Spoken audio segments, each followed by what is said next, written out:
I'm counting, Dan, at least a dozen in the air at one time. This is Some rising. a major I think attack.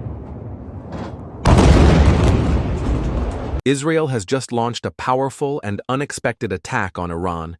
Moments ago, Israel launched Operation Rising Lion, a targeted military operation to roll back the Iranian threat to Israel's very survival. This operation will continue for as many days as it takes to remove this threat. And now the world is watching in shock as Iran strikes back with full force.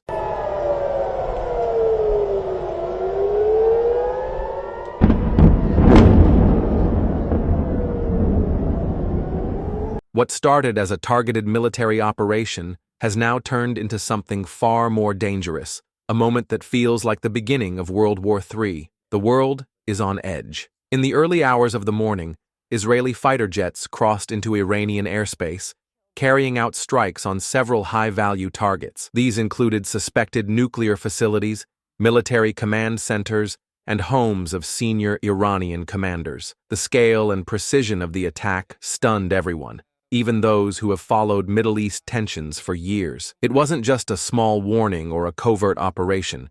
It was a loud and clear message sent with fire and steel. Israel called the operation a necessary act of self-defense, claiming that Iran was preparing to launch attacks on Israeli soil and accelerate its nuclear weapons program. Israeli Prime Minister Netanyahu stated that this was a do-or-die moment, and that they had no choice but to take preemptive action. For decades, the tyrants of Tehran have brazenly, openly called for Israel's destruction. They've backed up their genocidal rhetoric with a program to develop nuclear weapons. Today, the Jewish state refuses to be a victim of a nuclear holocaust perpetrated by the Iranian. Now, as Prime Minister, I've made it clear time and again, Israel will never allow those who call for our annihilation to develop the means to achieve that goal. Tonight, Israel backs those words with action. We struck at the heart of Iran's nuclear enrichment program. We struck at the heart of Iran's nuclear weaponization program. We targeted Iran's main enrichment facility in Natanz. We targeted Iran's leading nuclear scientists working on the Iranian bomb. We also struck at the heart of Iran's ballistic missile program.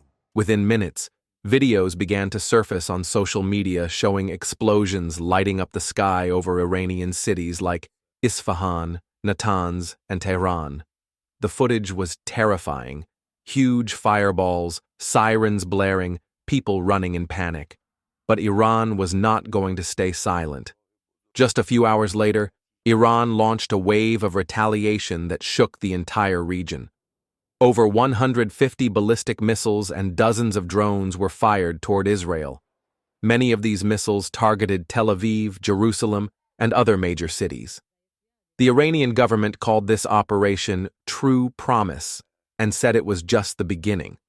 Supreme Leader Ayatollah Khamenei appeared on state television and said, "Our enemies have crossed the red line. This response is just the first spark. We will defend our honor and our sovereignty with everything we have." Sirens echoed throughout Israel as civilians rushed into bomb shelters. The Iron Dome defense system activated to intercept the incoming threats, but many missiles managed to break through. Multiple targets across the country were hit, including Tel Aviv, Jerusalem, and several southern cities. In central Tel Aviv alone, missile impacts caused heavy damage and injured dozens, sparking widespread panic. Israeli hospitals went into emergency mode. Roads were blocked, flights were grounded, and the entire nation entered a state of lockdown not seen since the early days of the COVID pandemic. Only this time, it wasn't a virus, but missiles raining from the sky.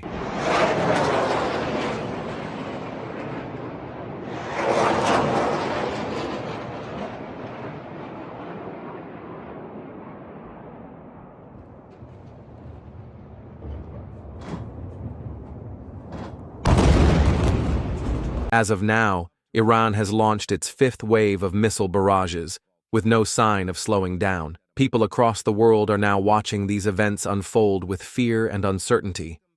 Social media is flooded with the hashtag WW3 and posts showing live footage, news clips, and emotional reactions from people on both sides of the conflict. Protesters are gathering in cities around the world, some standing with Israel, others with Iran, and many just pleading for peace. The United States has weighed in, with the president threatening Iran, but actions speak louder than words, and already, the U.S. has deployed 2 warships to the eastern Mediterranean. These ships are equipped with missile defense systems and are said to be ready for regional support. Meanwhile, other nations like Russia and China are issuing warnings of their own, saying that any further escalation could lead to consequences nobody wants to face. Back in Iran, many cities are still recovering from the Israeli strikes.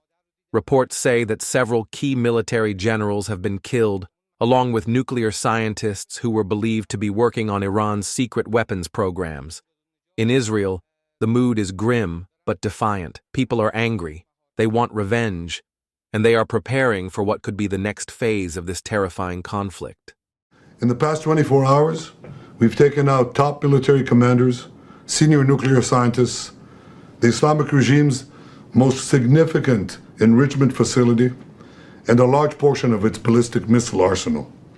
More is on the way. The regime doesn't know what hit them. They don't know what will hit them. The nation of Iran and the nation of Israel have been true friends since the days of Cyrus the Great. And the time has come for you to unite around your flag and your historic legacy by standing up for your freedom from an evil and oppressive regime. It has never been weaker. Both countries have now put their militaries on full alert. Troops are being moved to borders. Air defense systems are being activated. Fighter jets are in the air. And now, neighboring countries are beginning to panic, fearing that they might be dragged into this war too. Lebanon, Syria, and even Jordan have all seen military movement in recent hours. No one wants to be caught in the middle, but in a region as unstable as the Middle East, things can spiral out of control very quickly. This is no longer just a battle between 2 nations. This is a moment that could change the course of world history. The fear of World War III is no longer just a theory or a talking point. It feels real. And it's happening right in front of us. Global oil prices have already spiked, stock markets are reacting violently, and international flights are being rerouted. In Europe and the United States, emergency meetings are being held to assess the risk and decide on next steps. People everywhere are watching the news more closely than ever, afraid of what the next headline will say. Some experts say there's still a chance to stop this from turning into a global war. Diplomacy is not completely dead. There are quiet talks happening behind closed doors. But time is running out. Every minute that passes without a ceasefire increases the risk of more destruction, more death, and a much bigger conflict. This is a time of great uncertainty. Families in both Iran and Israel are hiding in shelters, praying for safety. Soldiers are preparing for battle.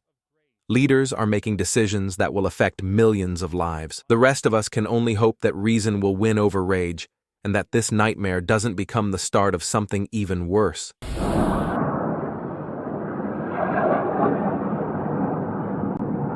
Iran retaliates, hitting populated centers in Israel after Israel unleashes airstrikes that have left Tehran's military leaders dead and key nuclear facilities crippled. Yeah, let's get right to Sandra Mitchell. She's in our newsroom tonight. She's been tracking all of this. Sandra?